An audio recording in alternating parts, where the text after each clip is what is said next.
후서 6장 3절에서 7절까지의 말씀,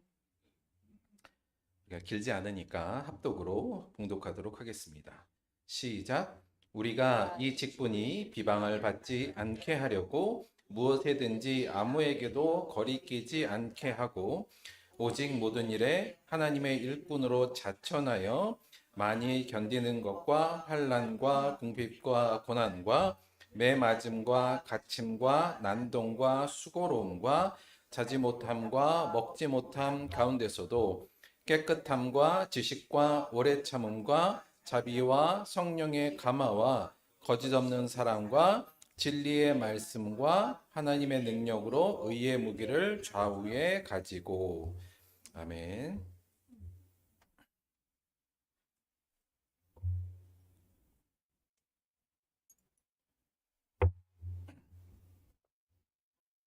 자, 오늘은 고린도 후서 6장 3절에서 7절 말씀을 중심으로 해서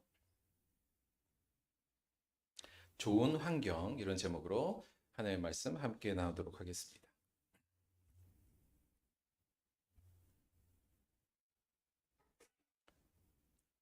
하유리네가 지금 막 도착해갖고 좀 그거 보느라 그랬어요. 자, 음, TV 예능 프로그램 중에서 그 신박한 정리라는 프로그램이 있습니다. 예능 프로그램인데 처음에 제가 이 프로그램을 그냥 봤을 때는 야, 이게 무슨 기획의도가 뭐냐 이렇게 생각을 했어요. 왜냐하면 무슨 뭐 낡은 집을 고쳐주거나 뭐 이런 게 아니라 그냥 그 집에 들어가서 그 집에 청소해주는 프로그램이었거든요. 뭐 이런 기획 의도가 있고 이게 무슨 의미가 크게 있나? 뭐 이런 생각을 좀 가졌던 겁니다. 그런데 조금 보니까 예상외로 이 프로그램이 갖는 파급력이 굉장히 컸고 또 사람들에게 주는 감동들이 굉장히 있더라고요. 아니, 집에 들어가서 청소해 주는 게 무슨 그런 감동이 있는가라고 좀 고민을 해봤는데 이런 겁니다. 보시면 이제 그 프로그램 중에 한 부분 나온 장면인데 어떠세요? 정신 시끄럽죠, 그렇죠? 그냥 난리도 아닙니다. 근데 이런 집에 보통 들어가서 소위 이제 정리 컨설턴트라는 사람이 이제 들어가서 이 집을 잘 정리해 주는 거예요. 그런데 여기서의 정리는 기본적으로 불필요한 것들은 싹 버리고 공간을 새 배치해서 공간을 좀 새롭게 만들어주는 그런 프로그램이었습니다. 그래서 보통 이제 이런 집에 들어가서 근데 왜 이렇게 하면서 사는가에 대해서는 여러 가지 심리적 어떤 분석들이 좀 있긴 합니다만 대부분 요 정도까지 아니지만 사실 저희도 좀 그런 부분이 있죠. 그런데 이제 이런 집에 들어가서 정리 컨설턴트가 잘 해서 보통 이제 이런 식으로 집을 만들어 주죠. 그러면 이제 보통 이제 의뢰의 한 사람이 가서 이제 새로 이 집을 정리된 집을 보면서 막 눈물을 막 흘려요.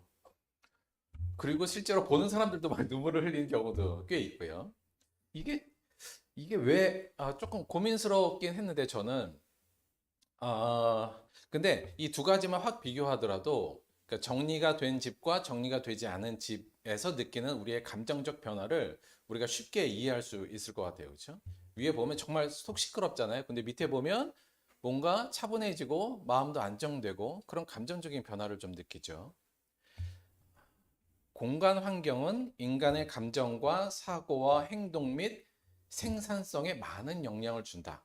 우리가 그냥 일반적으로 그냥 느낌으로 알고 있습니다만 이런 쪽으로 연구가 굉장히 많이 현재도 되어 있어서 실제로 이 명제는 저는 올바르고 바른 명제라고 봅니다. 그러니까 공간의 환경이 어떠냐에 따라서 그 사람의 감정과 사고와 행동 및 생산성에 공간이 많은 영향을 준다는 거죠.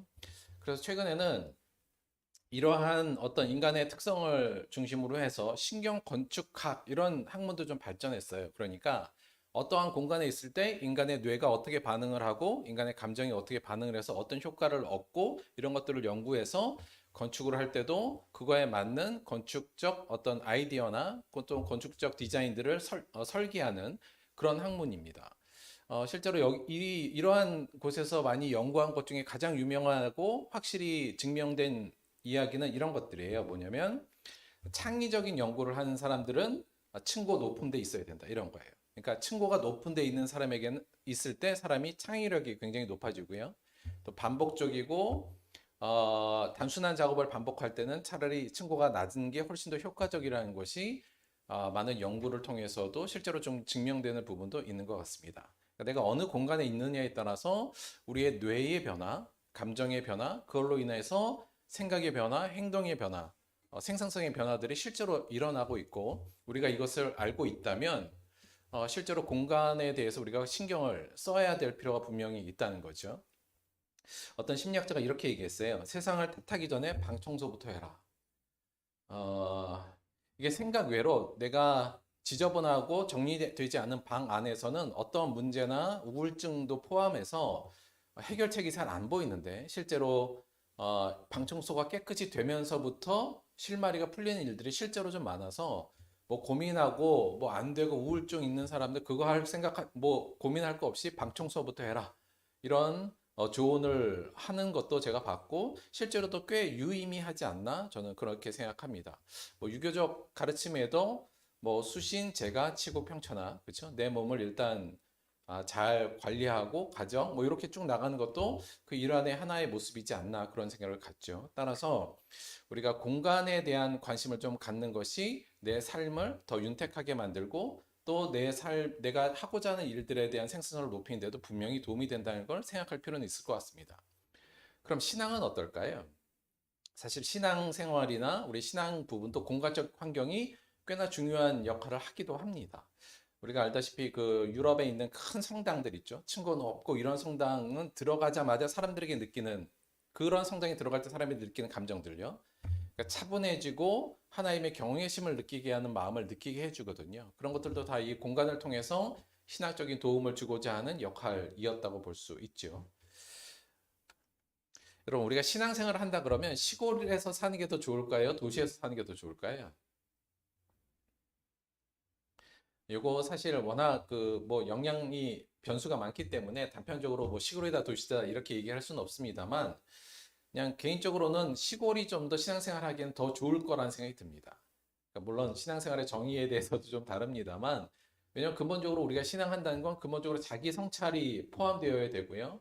아울러서 좀 세상의 유혹으로부터 좀 떨어져 있는 게 훨씬 더 신앙생활한테 도움이 될 수밖에 없거든요. 그래서 좀 슬로우 라이프가 가능하고 다양한 물질적 또는 어떤 쾌락적 자극을 덜 받는 시골이 큰 틀에서 보면 우리가 신앙생활에겐 더 좋은 공간이 아닌가? 이런 생각을 갖기도 합니다. 물론 사명이나 따에 따라서 굳이 뭐 시골이냐 도시느냐를 택할 것은 아니지만 수많은 유혹들과 복잡한 도시보다는 오히려 시골이 자기 성찰 및 그런 세상 위협으로부터도 좀 더 보호될 수 있다는 측면에선 내가 정말 신앙에 대해서 고민한다면 이런 내가 사는 공간 또한 한번 고민해 볼 필요도 저는 있지 않나 그런 생각도 좀 갖습니다.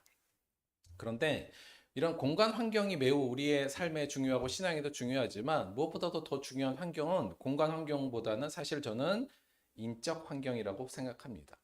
우리가 잘 아는 것 같이 맹모 삼천지교 맹자의 어머니가 맹자를 교육하기 위해서 3번 이사한 이야기죠. 간단히 말씀드리면 맹자가 어릴 때 맹자가 이제 무덤 근처에 살았더니 얘가 맨날 하는 게 이제 곡소리 따라하고 뭐 이런 거니까 맹자 어머니가 안 되겠다 싶어갖고 이제 시장 근처로 이사를 갔죠. 그랬더니 애가 늘 이제 뭐 장사하는 거 흉내 내고 이제 이렇게 된 겁니다. 그래서 마지막으로 글방 이제 학교 근처로 이사를 갔더니 그때서야 맹자가 글을 읽고 예법을 익히기 시작했다. 뭐 여기서 나온 고사성어죠.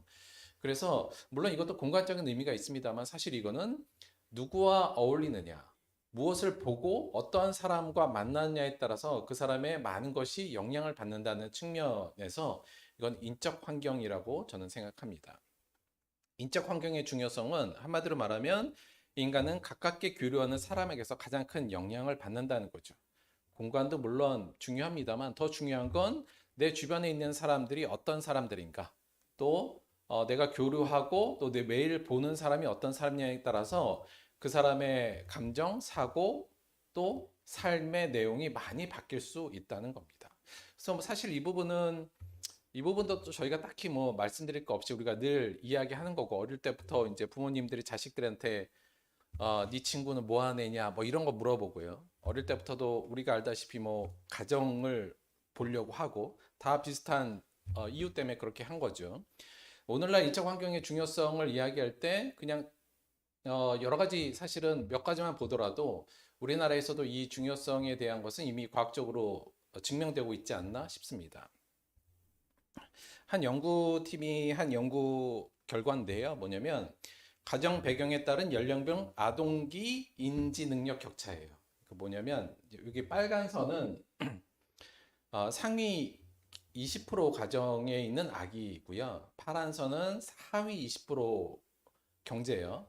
있는 아이가 0세부터 7세까지 지나면서 어떻게 인지 격차가 일어나느냐를 조사해서 발표한 건데, 물론 요 조사에도 물론 변수가 있겠습니다만, 어느 정도 받아들일 수 있는 부분이 아닌가 싶습니다. 내용을 잠깐만 설명드리면 0세에는 뭐 소득 20%의 가정이나 하위 20%나 상위 20%나 별 차이가 없습니다. 1세까지는. 그런데 1세부터 그 격차가 벌어지기 시작해서 7세가 되었을 때는 상위 20%와 하위 20% 가정의 아이들의 인지 능력의 격차가 상당히 벌어진다는 게 이 조사가 발표하는 내용이고요.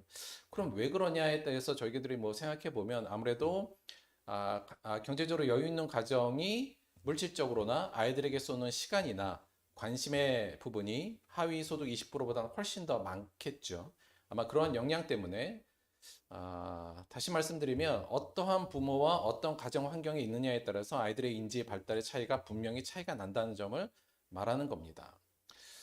물론 뭐 여러 가지 단지 어떤 부모의 어떤 노력 뿐만 아니라 뭐 아이의 지능부터 시작해서 다양한 변수와 요소들이 있겠습니다만 실제로 아이가 어떤 배경에서 어떤 가정에서 또 어떤 부모 밑에서 자라냐에 따라서 인지 능력부터 여기서 차이가 나기 시작하고 사실 이렇게 되면 7세 이후부터는 따라잡기가 그렇게 쉽지 않은 격차가 이미 벌어진다는 것이 이 연구팀에서 한 말인데 그것이 우리 인적 환경의 중요성을 또 보여주는 내용이 아닌가 싶기도 하고요.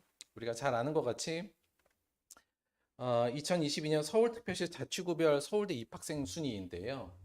그러니까 서울에 있는 자치구별로 어느 자치구에 있는 학생들이 서울대를 제일 많이 가느냐. 뭐 압도적으로 강남구가 제일 높고요. 뭐 그다음에 뭐 서초구, 종로구 이렇게 종로구, 서초구 이런 순서입니다. 어떻게 이렇게 같은 서울 시내에도 이렇게 차이가 나느냐에 대해서 또 뭐 많은 연구가 있긴 한데요. 우리가 잘 아는 이제 소위 이제 대치동 뭐 이런 쪽이죠, 여기가. 물론 교육의 인프라도 당연히 여기가 좀 높고 여기에 있는 부모들의 교육의 열이 높고 또 상대적으로 어찌 보면 이제 이쪽에 들어가는 아이들의 지적 수준이 다른 아이들보다 조금 더 높을 수도 있다는 생각도 같습니다. 그런데 결정적으로 여기에 있는 사람들이 얘기할 때는 인터뷰에서는 이렇게 차이가 나는 근본적인 이유는 면학분이라는 예를 많이 해요. 그러니까 다시 말씀드리면 대치동이나 이 강남에 있는 아이들은 그냥 모든 아이들이 다 그냥 공부하는 분위기라는 거죠. 그러니까 그냥 거기에 들어가면 이게 그냥 이렇게 사는 거구나 생각해 애들이 다 공부를 따라간다는 거예요. 그러니까 그게 다른 어떤 인프라보다 요즘 뭐 온라인도 잘 돼 있어서 인프라적 요소보다는 그 분위기. 내 친구들은 다 학교 끝나고 다 학원 가고 다 11시, 12시까지 어린 나이 때부터 공부하는 게 그냥 일상이니까 모두 다 그러니까 물론 이 자체가 옳다는 건 아니고 뭐 다양한 문제가 있습니다만 누구와 어떤 환경에 있느냐에 따라서 사람이 어떠한 모습으로 변할 수 있는가는 이런 모습을 통해서도 우리가 잘 드러날 수 있는 부분이라 이 예를 좀 가지고 나왔습니다. 인적 환경 매우 중요하죠. 우리가 어떠한 사람들 속에 둘러싸여 있느냐, 내가 어떤 사람을 만나고 있느냐는 우리의 삶뿐만 아니라 저는 그러면 그것뿐만 아니라 신앙에서도 인적 환경은 또 매우 중요하다고도 당연히 볼 수 있습니다. 왜냐하면 우리는 가깝게 교류하는 사람과 가장 큰 영향을 받기 때문이죠. 성경에서도 이 인적 환경의 중요성에 대한 이야기는 여러 군데에서 우리가 발견할 수 있습니다.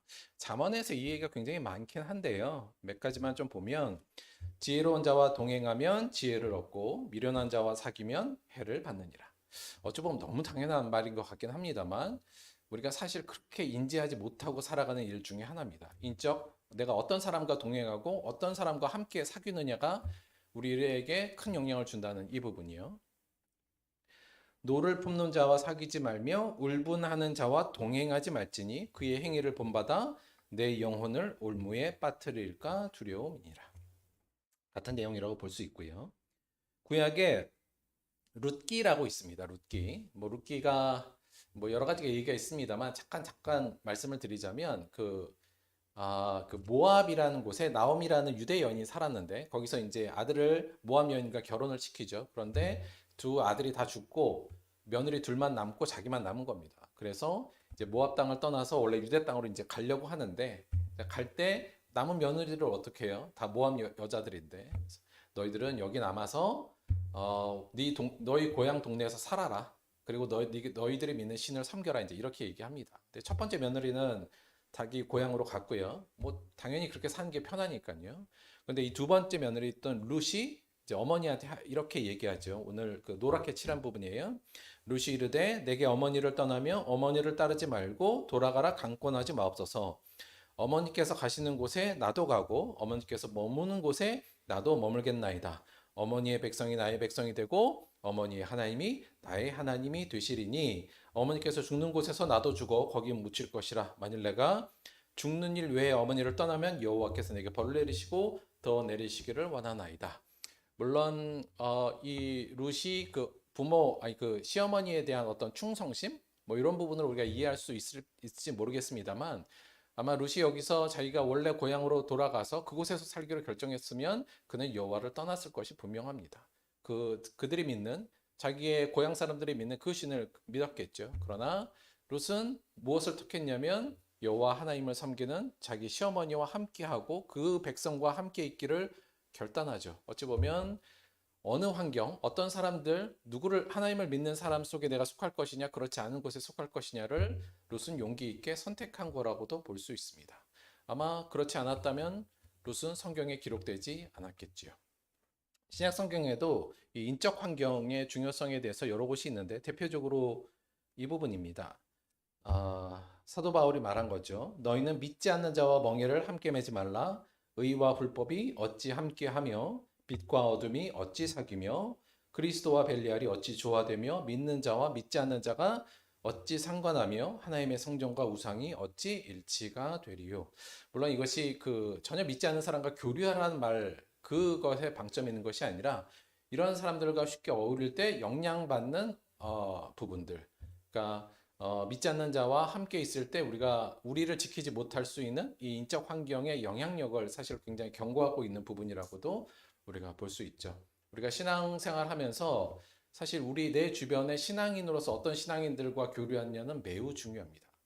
따라서 결과적으로 보자면 내가 어떤 신앙을 갖고 있느냐, 어떤 신앙의 모습으로 살아가느냐가 당연히 내 자녀에게 영향을 미칠 거고요. 자녀뿐만 아니라 내 이웃에게 영향을 미치며 많은 곳에 영향을 미칠 겁니다. 따라서 우리가 정말 좋은 신앙으로 내가 하고자 진정한 마음이 있다면 좋은 인적 환경 안으로 들어가는 건 매우 중요하죠. 내 의지와 물론 내 각오도 있겠습니다만 무엇보다도 인적 환경 안에 나를 위치시는 게 어찌 보면 지혜로운 일일 겁니다. 그런 의미에서 보면 사실 정말 교회를 고르는 것도 굉장히 어려운 일이고 좋은 교회 공동체, 좋은 믿음의 공동체 안에 내가 들어가는 것은 매우 중요한 거죠. 물론 환경이라는 게 환경 결정론 이런 걸 이야기하고 싶지는 않습니다. 그러니까 환경이 모든 걸 결정한다 이런 것이요. 사실은 뭐 환경 외에도 말씀드린 것 같이 우리의 삶에 있어서 어떤 변화를 일으킬 수 있는 변수들이 워낙 많기 때문에 환경만 갖고 환경이 모든 걸 결정한다는 식으로 우리가 이해할 필요는 없습니다만 우리 안에 좋은 환경을 만들어 놓는 것, 그것이 공간적 환경이든 인적 환경이든 신앙 안에 좋은 환경을 만들 수 있도록 하는 것이 지혜로운 일이다. 왜냐하면 우리의 의지는 때로는 약하기도 하고 흔들리기도 하기 때문에 그렇죠. 그래서 되도록이면 이런 좋은 환경들을 구축하는 것이 매우 중요하다고 볼 수 있습니다. 우리가 오늘 읽은 말씀의 고린도 교회는 고린도 교회에 한 두 가지 정도의 환경적 요인이 좀 있었습니다. 그러니까 고린도 교회라는 것이 지금 보면 요 지도에 있는 부분이거든요. 그리스맨 밑에 있는 하단에 있는 쪽입니다. 근데 크게 이 고린도 지역, 특히 이제 고린도 교회예요. 지금 사도 바울이 편지를 쓰고 있는 이 고린도 전후서의 배경이 되는 고린도 교회는 크게 공간적 환경과 인적 환경 두 가지 측면에서 볼 때 조금 어려운 환경 속에 있었던 것으로 보입니다. 첫 번째 공간적 환경은 뭐냐면 고린도 교회가 보시면 아시겠습니다만 이 바다하고 딱 붙어 있는 곳에 있는 도시예요. 다시 말하면 항구 도시라는 거죠. 이 공간적 배경의 특징을 잠깐 보자면 이 고린도 교회는 아가야 지방의 수도입니다. 그러니까 요 그리스 밑에 부분이 아가야 지방이에요. 그러니까 거기에 수도, 그러니까 우리나라 따지면 그냥 부산 정도 이렇게 생각하시면 될 것 같아요. 그 정도의 위치에 있고 항구 도시로서 당연히 물질과 사람의 교류가 많죠. 항구에는 여러 가지 물동량이 계속 왔다 갔다 하니까 거기에는 상업이 발달할 수밖에 없고요. 또 그러다 보면은 돈이 많아지죠. 그래서 이 도시는 물질적 풍요와 아울러서 수많은 그 뭐 상인들이 왔다 갔다 하기도 하고 이제 배 탄 사람들이 왔다 갔다 하면서 수많은 향락 문화가 발달한 곳이기도 했습니다. 아울러서 여러 사람들이 왔다 갔다 하다 보니까 다양한 종교가 혼합되기도 하고요. 종교가 있고 종교가 혼합되기도 하고 또 예술도 많이 발달했던 도시적 배경을 갖고 있어요. 사실 이런 환경은 예수 믿기 쉽지 않은 환경입니다. 그렇죠? 왜냐하면 다양한 물론 종교적 혼합주의뿐만 아니라 여기 나온 것 같이 이게 돈이 많고 풍요롭고 또 상업이니까 이익을 취하는 일에 사람들이 눈이 밝고 아울러서 물질이 풍요하면 하나님을 섬기기가 쉽지는 않죠. 그러니까 그 정도의 공간적 환경을 있었다. 이것도 하나 알아두셔야 되고요.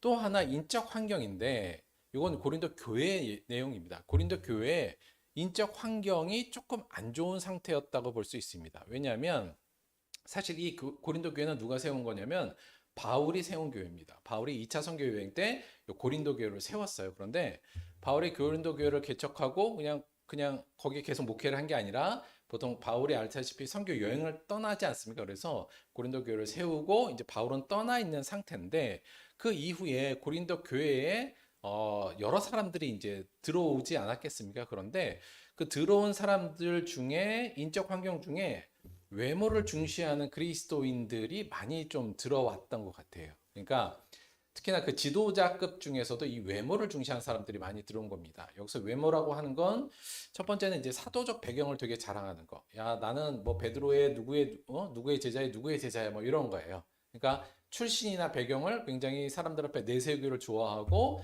자랑하는 사람들이었고 또 이 사람들은 자기가 큰 영적 체험을 하고 신비한 능력이 있음을 되게 자랑하고 그것을 뽐냈던 사람들이 있었습니다. 또 뽐냈던 사람들이 특이었고요. 또 하나는 자신의 실력, 말씀의 실력 뭐 이런 것뿐만 아니라 자신들은 건강하고 하나님께서 형통하게 만들어 주셨고 뭐 이렇게 편안한 삶을 살 수 있도록 하나님 축복해 주셨다. 뭐 이런 쪽을 자랑한 사람들이 많이 있었어요. 자, 그러니까 이런 사람들이 들어오다 보니까 그리고 이런 사람들이 지도자급으로 있다 보니까 그 성도들은 어떻게 됐을까요? 당연히 그 영향을 받아서 이들도 배경을 쫓게 되고 출신을 쫓게 되고 또 신비한 영적 능력을 쫓아서 가게 되고 아울러서 외면적인 성공과 외면적인 실력 이런 것들을 더 키우고 그거를 자랑하는 그리스도인으로 점점점 변해갔던 어떤 그런 상황 중에 있었다 이렇게 볼 수 있습니다.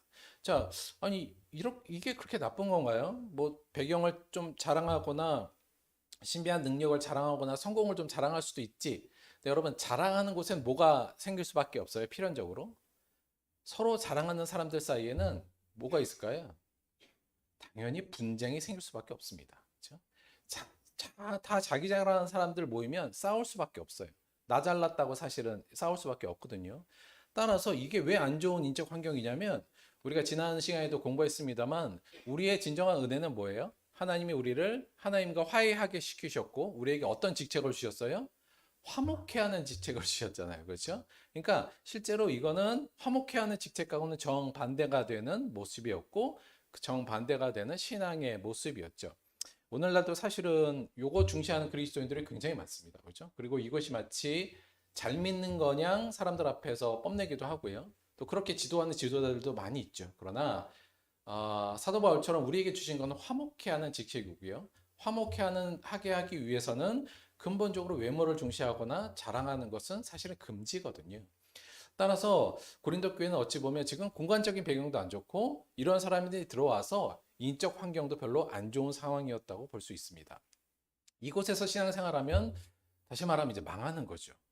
크게 이제 환경으로만 보자면 지난 시간에 이야기로 말씀을 드리자면 이 인적 환경 중에 외모를 중시하는 그리스도인들은 지난 시간에 봤던 이 기차를 그냥 타고 있는 사람들 여전히 내 뜻과 내 가치와 내 소망의 기차를 타면서 주의 은혜만 맨 마지막 꼬리에 붙여놓고 나는 그리스도인이다 이렇게 생각하는 사람들이 고린도 교회에 굉장히 많이 있었고 그런 환경을 만들었다고 볼 수 있었던 거죠. 바울은 여기에 굉장히 큰 위기감을 느꼈습니다. 그러나 고린도 교회가 그럼에도 불구하고 설 수 있었던 것은 그리고 계속적으로 발전할 수 있었던 것은 또 다른 중요한 인적 배경이 있었기 때문입니다. 요거와 반대되면 이런 인적 배경이죠. 이렇게 사는 사람들이 아니라 정말 성령이 이끄시는 그리고 주의 은혜와 주의 말씀과 주의 뜻과 주의 사명의 기차로 온전히 올라탄 그렇죠? 그래서 새 피조물로서의 자신을 인지하고 자기를 화목케 하는 하나님의 직책, 화목케 하는 말씀을 받은 하나님의 일꾼으로 자신을 규정하고 그렇게 살았던 사람들도 있었다는 겁니다. 그 사람들이 이 환경 안에서 대척점에 있는 환경으로 사람들을 지키는 환경의 역할을 했죠.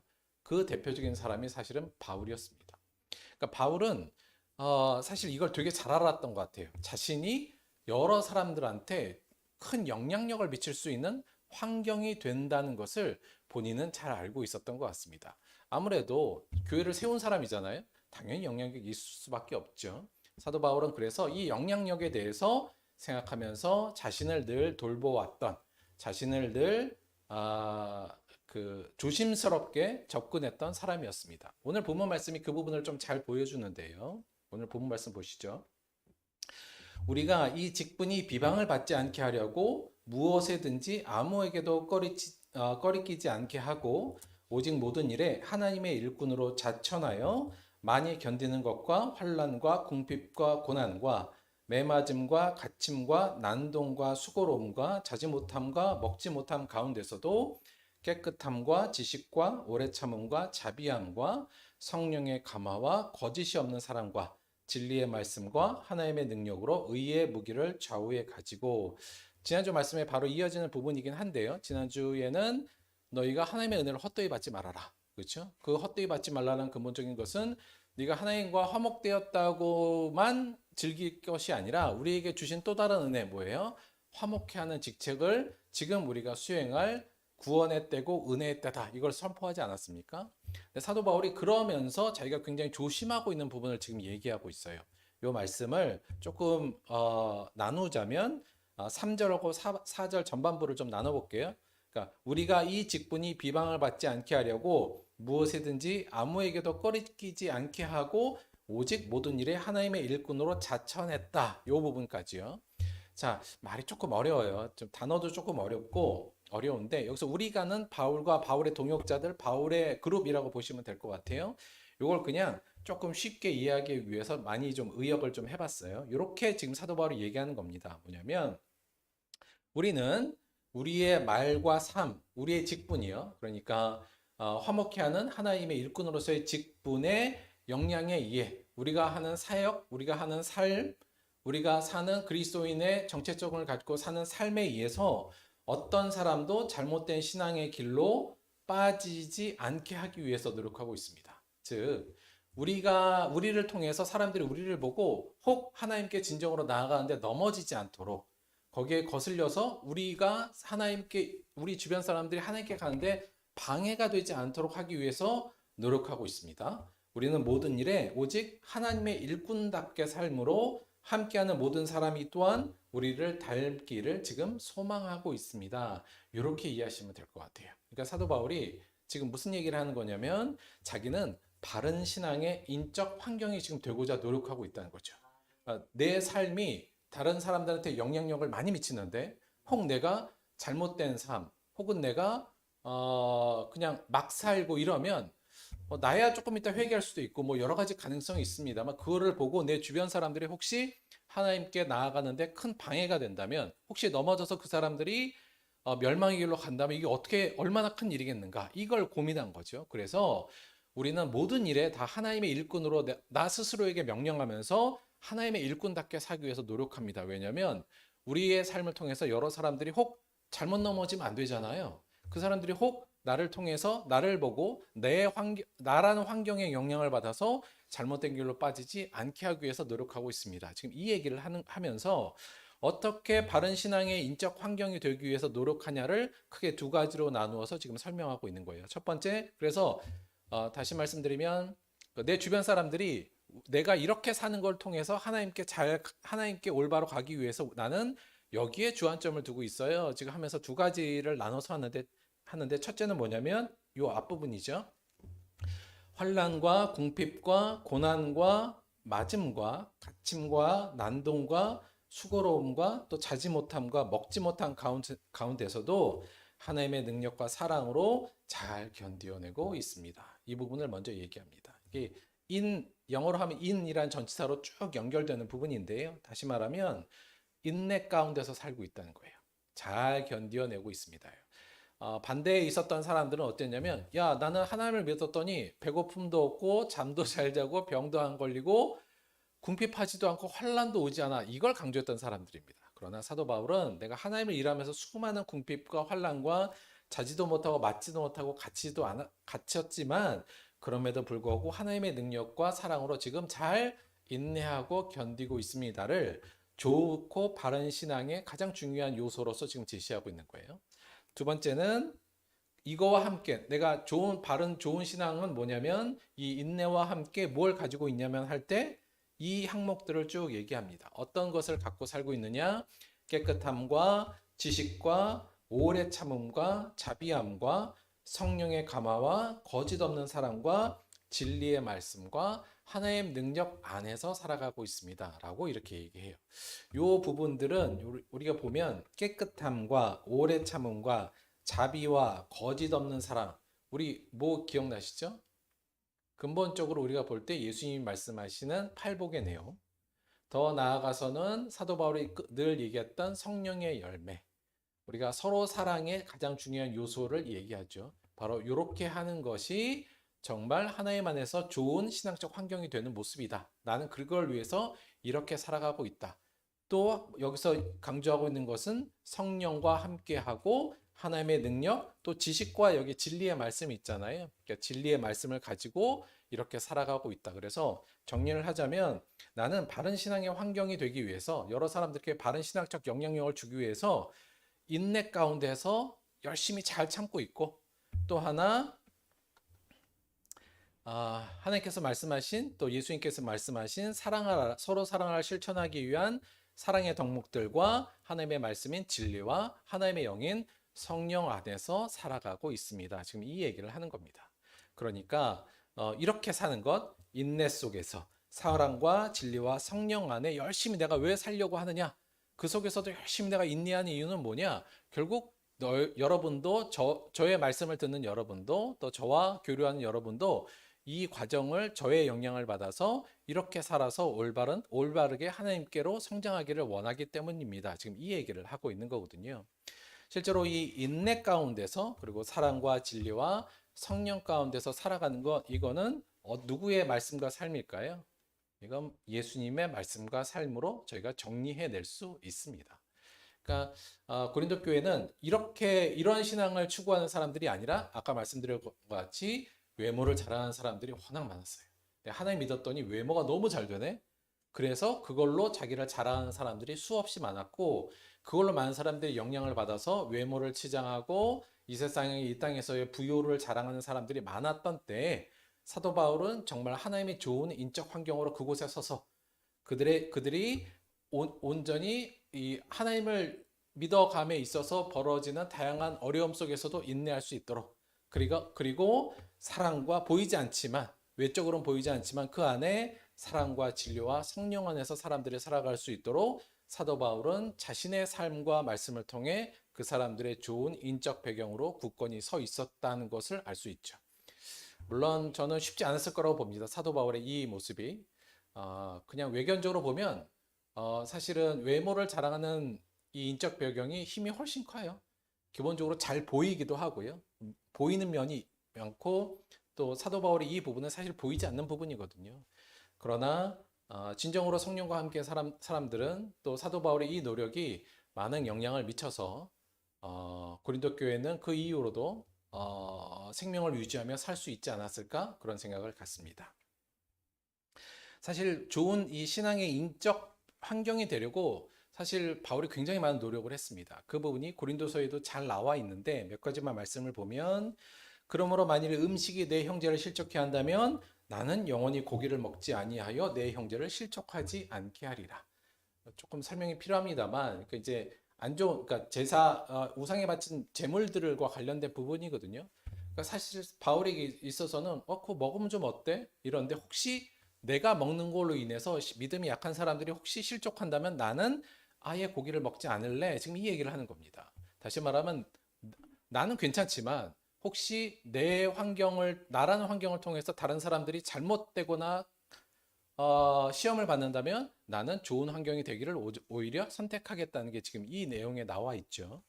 아울러서 다른 이들도 너희에게 이런 권리를 가졌거든 하물며 우리 일까 보냐. 그러나 우리가 이 권리를 쓰지 아니하고 범사에 참는 것은 그리스도의 복음에 아무 장애가 없게 하려 함이라. 이 얘기는 뭐냐면 그 사도 바울은 우리가 알다시피 텐트를 쳐서 돈을 벌어서 자신의 생활비를 마련했거든요. 대부분의 근데 다른 사도들은 교회에서 주는 지원금을 가지고 살아왔습니다. 근데 사도 바울은 그렇게 안 했죠. 근데 오히려 그게 사람들한테 공격의 빌미를 제공하기도 했었어요. 근데 사도 바울이 그렇게 했던 근본적인 이유는 뭐냐면 지금 여기서 말한 야 나도 왜 교회에서 돈 받아서 지원받아서 내 삶을 꾸리는 걸 내가 왜 못하겠어? 나도 그럴 권리는 있어.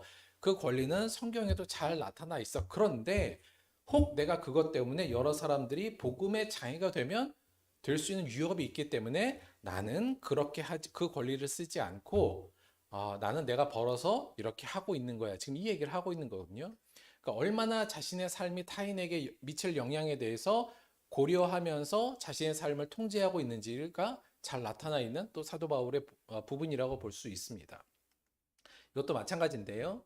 모든 것이 가하나 모든 것이 유익한 것은 아니요 모든 것이 가하나 모든 것이 덕을 세우는 것은 아니니 누구든지 자기 유익을 구하지 말고 남의 유익을 구하라. 이건 나한테는 큰 문제가 안 되는 일이야. 그러나 혹시 내가 이게 다른 사람들한테 덕을 세우지 않는다면 나는 그것을 포기하겠다는 거예요. 결국 자기 유익을 구하지 않고 내가 나로 인해서 다른 사람들이 어떤 유익에 갈 건가를 생각하면서 지금 살고 있다는 것을 잘 드러내는 거죠. 사도 바울은 자신이 환경이라고 생각한 겁니다. 아주 중요한 인적 환경. 자신을 통해서 수많은 사람들이 변화될 수도 있고 혹은 잘못될 수도 있는 중요한 환경이라고 자신을 규정하고 바라보고 좋은 환경이 되기 위해서 노력했던 사람입니다. 좋은 환경이 되자 오늘 제가 드리고 싶은 말은 그거예요. 조금 정리를 하자면 오늘 말씀 좀 정리를 하자면 첫째, 방 청소부터 합시다. 이게 공간 환경을 잘 구축하고 좋은 공간을 선택하는 거 나름 중요한 부분입니다. 그래서 혹시 뭐 집이 너무 어지럽고 그러면 방 청소부터 하는 게 좋은 신앙을 위해서도 내 삶을 좀 더 프레시하게 만들고 내 삶을 새롭게 좀 구축하는 데도 도움이 분명히 될 거예요. 방 청소부터 하고요. 두 번째는 좋은 신앙인들과 함께 하도록 하자. 인적 환경을 잘 구축하고 또 좋은 인적 환경 속에 들어가도록 노력하자. 이 부분입니다.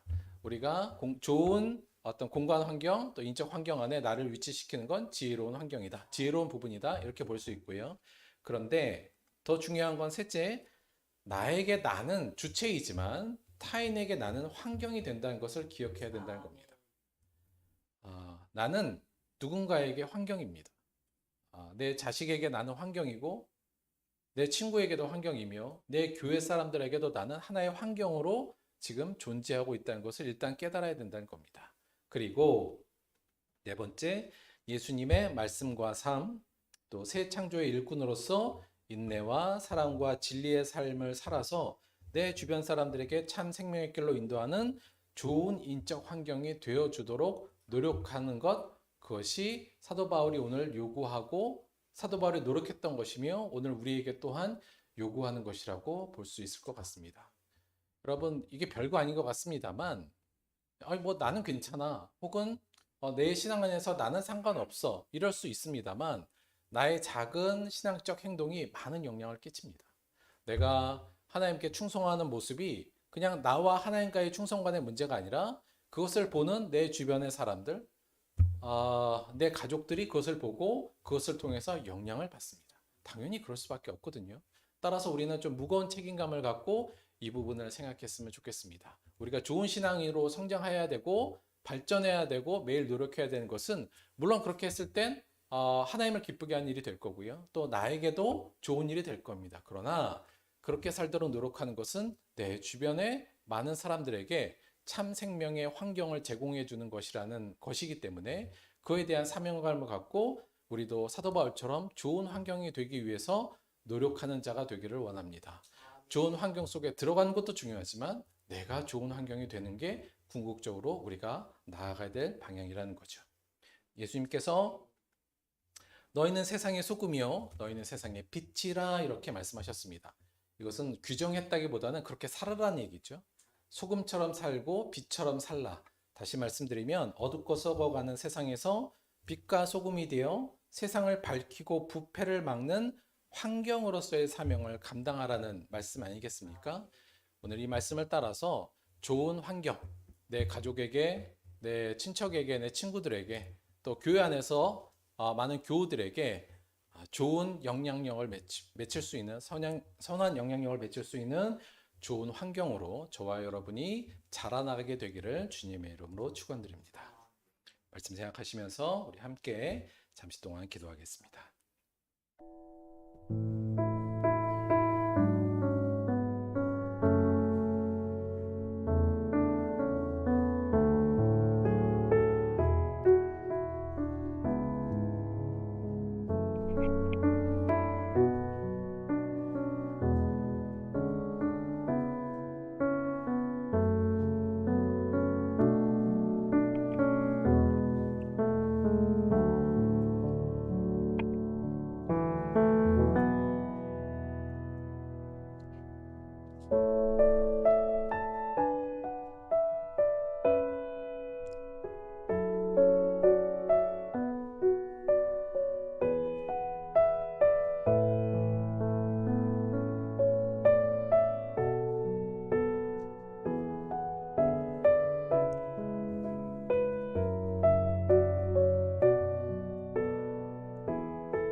하나님 사도 바울은 자신의 작은 말 한마디, 작은 행동 하나하나가 사람들한테 덕을 세우는 모습, 좋은 환경으로서의 덕을 세우기 위해 자신의 삶을 통제하고 자신의 욕구를 누리면서까지 그 환경이 되기를 원했습니다.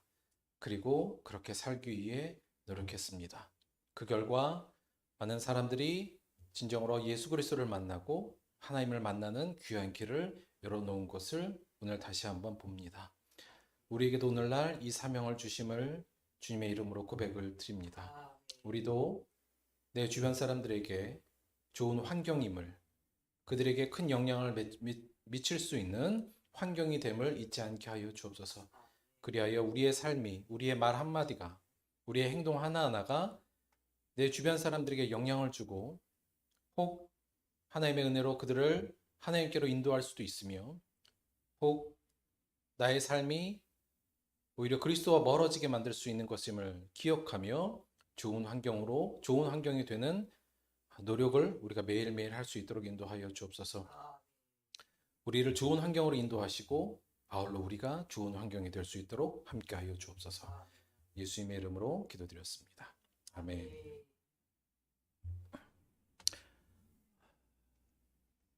광고 말씀드릴게요. 오늘 하나 보여주면 하율이네가 오늘 감귤청하고 무슨 청이요? 패션 후르츠 청 요거 만들어 오셨대요. 그래서 저희들한테 선물로 줄 텐데 이게 캐리어하고 아마 병이 손잡이로 잡으면 이게 떨어져서 깨지면 아시죠? 청이 만약에 떨어져서 깨진다 그러면 청소하기 굉장히 어려운 거 아시죠? 그래서 꼭 바닥을 받치고 들고 가시랍니다. 혹시 또 정말 귀한 거 받았는데 떨어뜨려 속상하고 치우느라 저희 청 한번 떨어뜨려서 치워봤거든요. 엄청 어렵습니다. 그거 잘 조심해서 들고 가라는 말씀도 드리고요. 요즘 좀 아이들이 감기도 많이 걸리고 열도 많이 나나 봐요. 오늘 제이도 좀 아팠고 지금 희성이도 좀 아파서 오늘 못 왔는데 여간 감기도 잘 조심하고 조심하시기 바랍니다. 헌금을 위해서 기도하고 오늘 주기도문 합독함으로 예배 마치도록 하겠습니다.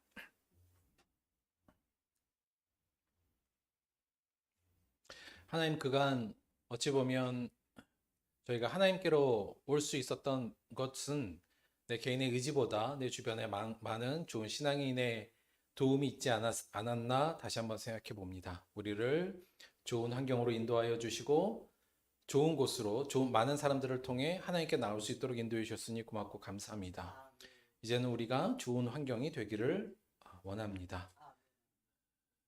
우리 안에 어떤 어려움 속에서도 하나님을 믿고 나아가는 이 삶을 인내하는 인내를 더하여 주시고 아울러서 깨끗함과 거짓 없는 사랑과 자비함이 가득한 서로 사랑할 수 있는 사람으로 만들어 주시고 늘 진리의 말씀과 성령 안에 거하여서 우리 곁에 있는 모든 사람들이 나와 함께하는 사람들이 하나님을 바라보고 예수 그리스도를 따를 수 있는 좋은 환경으로 자랄 수 있도록 인도하여 주옵소서. 비록 그것이 우리의 노력으로만은 되지 않겠습니다만 함께 노력하는 우리 들벅교회가 될 수 있도록 도와주옵소서. 주신 은혜 감사하여서 하나님께 또 예물로 나왔습니다. 이 예물을 통하여 성장하고 또 유지되는 우리 들벅교회가 많은 사람들의 좋은 환경으로 발전할 수 있도록 도와주옵소서. 감사드리며 예수님의 이름으로 기도드렸습니다. 아멘. 주기도문 합독하겠습니다. 하늘에 계신 우리 아버지여, 이름이 거룩히 여김을 받으시오며 나라가 임하시오며 뜻이 하늘에서 이루어진 것 같이 땅에서도 이루어지이다. 오늘 우리에게 일용할 양식을 주시옵고 우리가 우리에게 죄진 자를 사하여 준 것 같이 우리 죄를 사하여 주시옵고 우리를 시험에 들게 하지 마시옵고 다만 악에서 구하시옵소서. 나라와 권세와 영광이 아버지께 영원히 있사옵나이다. 아멘.